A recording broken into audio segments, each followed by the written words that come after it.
In the late 1980s, General Siad Barre launched a genocidal war against people in the north of his country. Along with it came detentions, torture, and the mass murder of civilians. Now, 25 years on, the true story behind those crimes is emerging. In this two-part investigation, we follow an extraordinary effort to gather evidence and bring one of the key perpetrators to justice.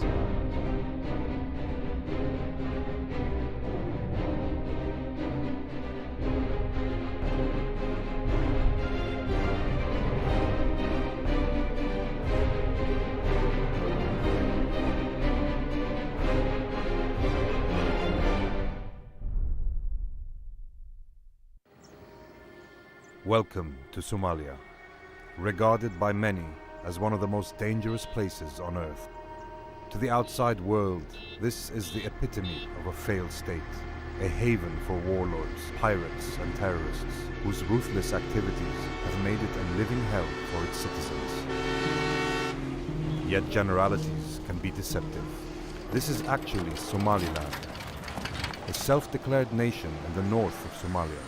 Its stability belies the infamous reputation of the rest of the country. It is peaceful and thriving, and though its independence isn't recognized internationally, its capital, Hargeisa, is flourishing, boosted by funds from many Somalis abroad. But Somaliland also has its dark side. Within recent history, it witnessed atrocities that brought death and despair to the door of almost every family here. Now, as this would-be nation tries to define its future, some feel its harrowing past must also be re-examined to give closure to those who suffered and to call the perpetrators to account. This two-part investigation is about that process, about truth and justice, about a community coming to terms with horrifying events, and an extraordinary international effort to bring an alleged war criminal to trial. We're giving you a chance now to respond to the allegations. I will not touch you. I will not touch you. No comment. No comment. Talk to my lawyer. That's it. The story has its origins in one of the darkest periods of Somalia's history. In the late 1980s, the country's then dictator, General Siad Barre, viciously turned on his own people, especially those belonging mostly to the Ishaq clan in the north. Barre held them responsible for the actions of a rebel movement known as the Somalia National Movement, or SNM. His forces laid waste to what is now Somaliland. Many tens of thousands of civilians were killed, and 500,000 were driven into exile. Today, the survivors and families of victims are still sensitive to the agonies of that violent era. But some want the crimes of the past remembered and punished. Aziz Diria is one of them. A Somaliland activist, he lost many members of his own family to Barre's clan cleansing program. Seeing those responsible brought to justice has become his life's mission. It's why he's arranged a visit by a renowned Peruvian forensic archaeologist, Jose Pablo Barayba. Yes, man. How are you doing? How are you, JB? Such a long time. Good, good. How's the trip? It's a crucial step in what Aziz is finding to be an uphill struggle, to overcome the reluctance of many who are still not ready to deal with the loss of loved ones during the civil war 25 years ago. Well, keep in mind that this is a war-torn country. We're still having a lot of issues, so we don't expect everything to be smooth. It's gonna take a little time for people to forgive and forget, but I think we are close to that point. Forgiveness can only start with acknowledgement. Absolutely. Mm-hmm. And this confrontation is what is needed in order for people to even consider forgiveness. And let people the opportunity to talk and discuss and cry and shout and bring up whatever they want to bring up once for all, in order for certain wounds to try to heal, for people to be, to live together in peace at the end. I mean, it's just a peace-building exercise, I think. It is. Jose Pablo is a war crimes investigator, and he's come here to help gather evidence of mass murder, killings that grew from 3 toxic historical roots. A divisive colonial legacy, Said Barre's murderous dictatorship, and the Cold War power game between the Soviet Union and the United States. Along with many other independence-era African leaders, Barry at first embraced socialism, and like them, he enjoyed the support of the Kremlin. But after he made the fatal mistake of invading neighboring Ethiopia in 1978, also a Soviet client, Barry's backers turned on him. As a former US ambassador told us, it left a power vacuum which was eagerly filled by the Americans. So a lot of what we saw of Somalia in those days was an effort to reaffirm our relationship with the Somali government and, to put it bluntly, kind of buy off some of that interest that had shifted to the Soviet Union with some military assistance. It wasn't the biggest program in Africa, but it was one of the largest military assistance programs we had going on in sub-Saharan Africa at that time. We were in a bit of a game with each other, with Somalia at the center of it.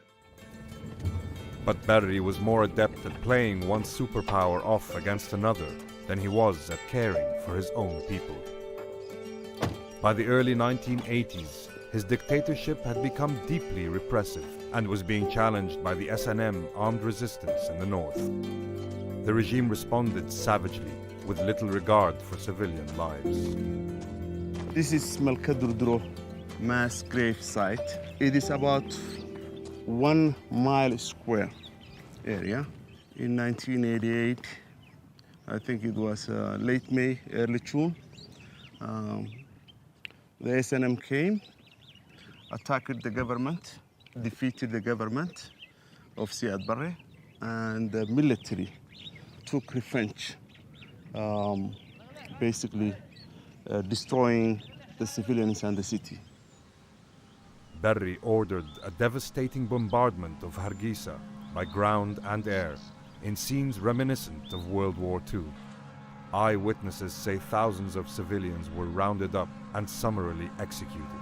Tens of thousands more fled into exile. The campaign was pitiless and brazenly documented by the general's own men, who competed to prove devotion to their leader and be rewarded for it. But recording their own crimes would come back to haunt them. Somali academic Dr. Hussein Bulhan made an astonishing discovery in the dictator's archives.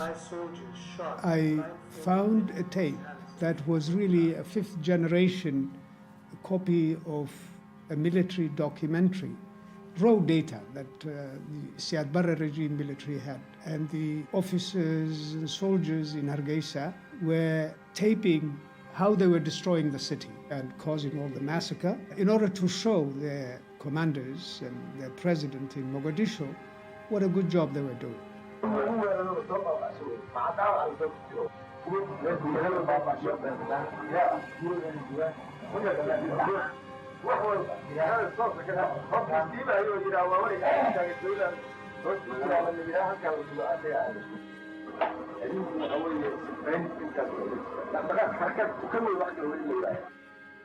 Here is an instance where the guys who are doing it are explaining and justifying.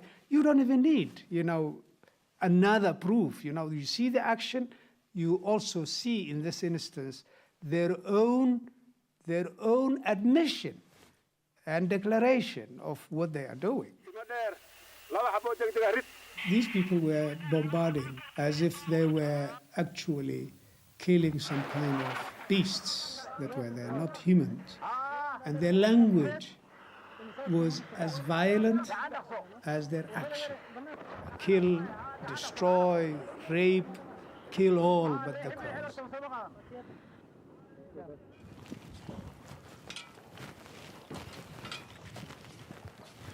All right, there's still some remains. I believe there is more than 50,000 people that has been slaughtered by the Siad Barre government in this site. And what they did is they collected a lot of innocent civilians, including my father, my younger brother, my cousin, and killed here and buried here. Not buried, but actually dumped. It is very emotional for me because there is still some clothes and bones hanging on this wall.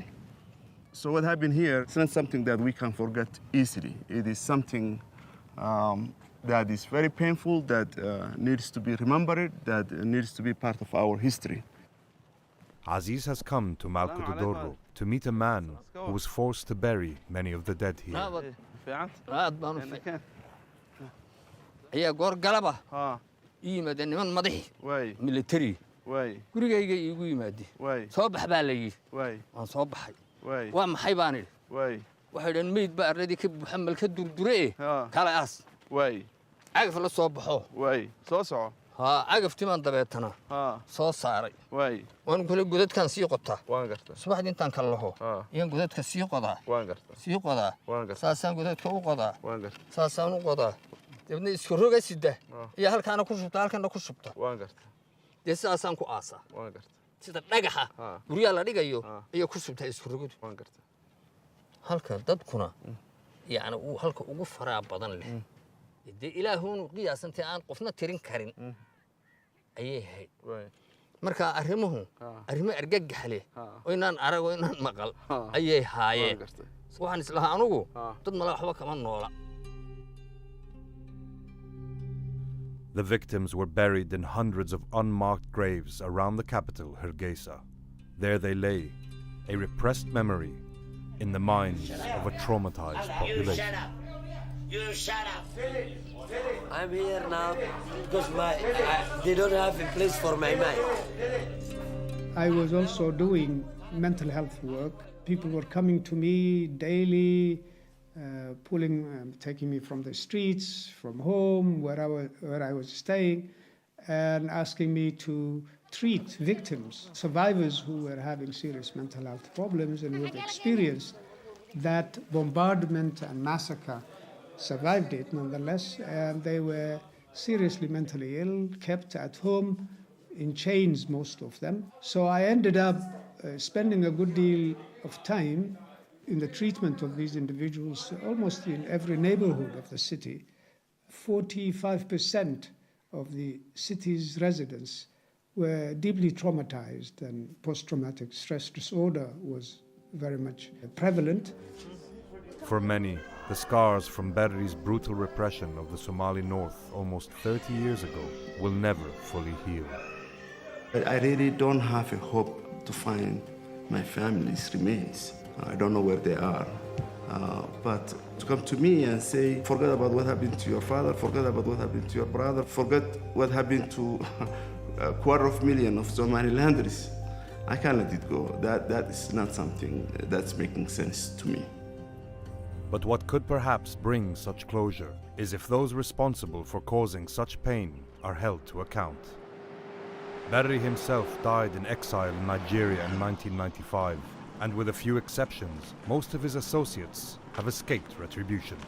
But allegedly, one of the most brutal of them is now the subject of an extraordinary international effort to bring him to justice.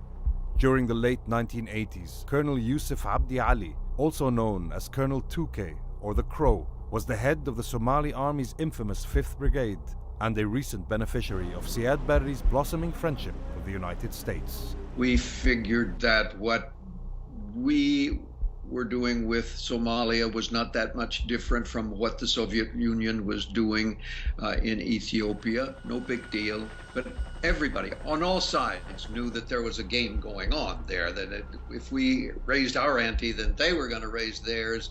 And it wasn't always too comfortable. God, what you gonna encounter out here? My guy's gonna give you a demonstration. One of 300 Somali elite officers selected for special training, 2K spent 2 years in Kansas before being redeployed back to the town of Gabile, west of Hargeisa in northern Somalia. Of all Barri's commanders in the region, he was infamous as one of the cruelest. His unit was allegedly responsible for the detention, torture, and murder of thousands of people. In 1988, at the height of the civil war, one of his victims had a near miraculous escape. Farhan Warfa was arrested by 2K's men at Gabile on suspicion of stealing a water tank. He says he was tortured and then shot and left for dead by Colonel 2K himself. The colonel ordered henchmen to dispose of his body. Instead, Warfa survived, and his family managed to bribe his captors to let him go. ayuu aniga igu dilay tuk xabad bay igu dhacday waatan halkan kale way iga dhacday baastoolad bay igu dhacday ilaa 5 xabadood. By the time the Berry regime collapsed in 1991, Colonel Touquet was back in the US for yet more training. Now, 3 decades later, it's where Farhan Warfa, as a rare survivor among thousands of victims, is bringing a civil case against him. The outskirts of Gabili and a nearby village called Arapsio is where Aziz has enlisted the help of forensic archaeologist Jose Pablo Baraybar. He's brought a team of international volunteers from his organization EPAF, a Peruvian NGO that investigates possible war crime sites. Part of EPAF's mission is to find forensic evidence that might be used in the case against Touquet. But just as important is to provide answers to the families of victims of massacres thought to have occurred in the area and to aid their journey towards closure. I'll show you, just like this. Very slowly, very gently, like this. And then cleaning. One of the main things that have to happen here is to dignify the dead and to separate the dead from the living. How you do that? Well, first getting the record straight. If you really want to get the record straight, and you really want to have an open dialogue and for people to reconcile, although I hate that word, I don't think that reconciliation as such exists, but at least to have a less contentious coexistence, you'll need to really open up things. Huh? Yeah, I just want to, I'm trying to see what we're doing, that's all. I mean, it's just to understand what is happening, because it is soft today. But opening up the past is not an exact science. The problem is that the machine with the weight... After more than 25 years, no one is precisely sure where the bodies are buried. Finding them needs more than picks and shovels. Maybe it will be easier for him to come like this and to start from here. I don't know. Bringing in a bulldozer is a risky tactic. No. Digging too deep could destroy the graves lying below, desecrating the remains and losing the evidence the team has traveled across the world to collect. The atmosphere is tense. But finally, one of the team spots a fragment of human bone. Yet despite EPAF's good intentions, the exhumation has upset the local community who protest at the gravesite.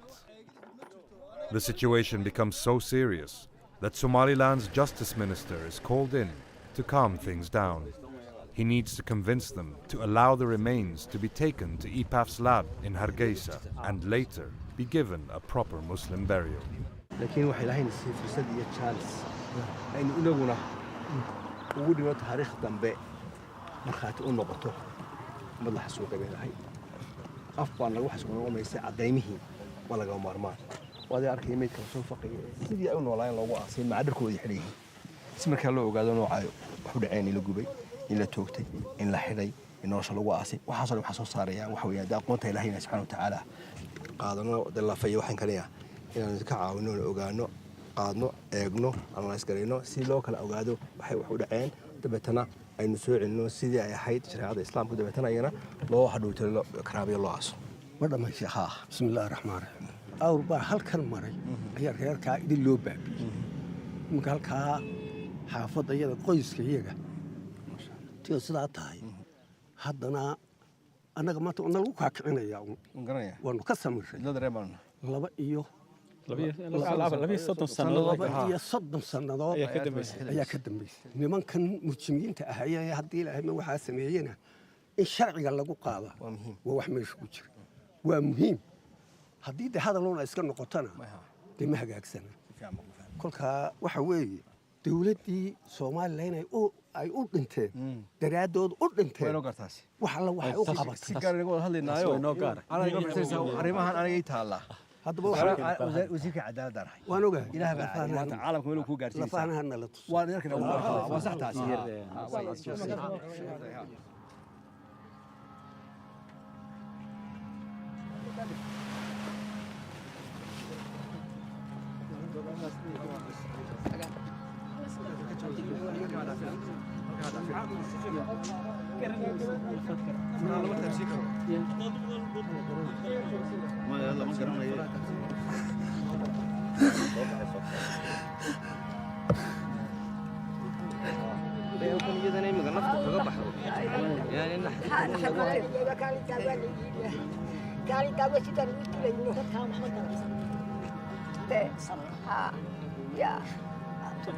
maalintii maan ooyine waan cabsanayo naftii xumayd baa kaasuunbaa i dabartay taa waaba la yidhi من كريني يا ديلي يفقش دالي خموها يا توكالي توكي ها توكي عيد كلام يا قرنسا waxa leeyahay dawladii siyaad barre waxa dawladii siyaad barrun baa hayn dadkan shacabana wala leeynayo baas baa la marinay waliba kala mashxarada la lahaa tuma kala mashxarada la lahaa daawada la lahaa inta dadku la soo qabtaa wala goob joog baan waxaan wahay hooyana lama ogolayn illa wala tooganayba kan xawal tooganay wala tooganay.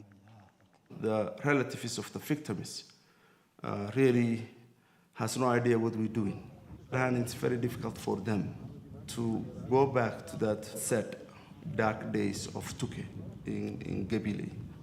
Their basically point is we forgive each other in Somaliland and we want to move on, which is fine with me, but there is a history that we cannot ignore.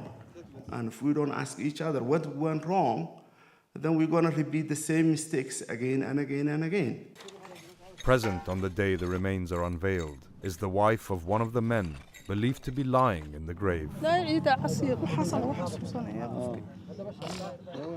ciidamadii markay gurigayga yimaadeen waxay soo qaadeen aabbahay iyo odaygayga iyo aniga odaygaygina way dileen aabbahayna tiirkaa lagu xidhay halkan lagu leenaya dadkaa lagu xidhay haddii aanan uurkaa lahayna inta la dilaya la igu daray wax sababoo la igu dilayayna haba yaraad haba weynaadee ilaa saacaddaa ayaanan fahmi karin anigu isaaq xasuuqun baanu arkay xasuuqun imaga ahaan intana weynaadeen maskaxaystay tirtir dadun baanu arkay haddana anoo foolanaya maanta dee silsilad inta lugta laygaga xidho askartu markay ii soo gasho ilmo waan iska masixi jiro waan iska baabin jiray hadday arkaan in yaroo ilmaha anoo leh wuu i dilayay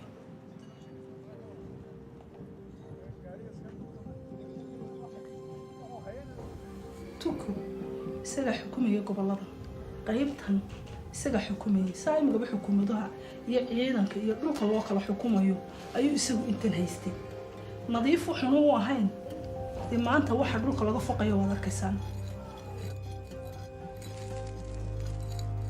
When Barry's regime was toppled in 1991, Somalia descended into further chaos. Colonel Tukey, or Yusuf Abdi Ali, as he's more formally known, was back in the United States at the time, receiving training at a US Air Force base in Mississippi. He then spent a brief period in Canada, posing as a refugee. But when his true identity was discovered, he was deported back to the US. However, any fears he may have had about facing prosecution by the American government were unfounded. He was granted permanent residence in 1996. We asked Ambassador Krigler if the US should have kept closer tabs on suspected war criminals. Flatly, no, because we didn't know enough. We could have pretended to be judge and jury in Tukey's case, and ever so many others, dozens of others who claimed refuge in the United States after that fighting. But we weren't a police force, we weren't an investigative force, we weren't even a United Nations humanitarian investigation team. What we were trying to do was relieve the suffering. Until recently, Colonel Tukey has lived openly, if anonymously, in the US, seemingly immune from legal retribution.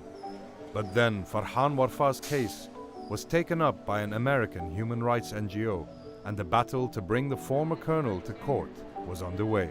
We wanted to put to him some of the allegations that we'd heard in Somalia, to get Tukey's response to claims that he'd been involved in atrocities. But his exact whereabouts in the US were unknown. Then we managed to track him down to Fairfax, Virginia. I think that's him. Early one morning, we went to speak to him. I want to ask you about allegations in Gebile against you in the court case. No comment, no comment. We're from Al Jazeera. Talk to the lawyer. Talk to my lawyer. Did you shoot Mr. Warfare 5 times? No comment. I understand the SNM was attacking. You were very angry, right? Is this what happened? Just explain to us. No comment. Is it a conspiracy? Is the government in the north just trying to get you? But please Talk to tell my me. lawyer. Tell Talk me. to my lawyer. Tell me, is it a conspiracy? Don't touch Is me. it a conspiracy? Is it a conspiracy? What do you have to say? We're giving you a chance now to Don't touch respond me. to the allegations. I Don't will not touch touch you. I will not touch you. No comment. No comment. Talk to my lawyer. That's it. Don't you want people to hear you for yourself?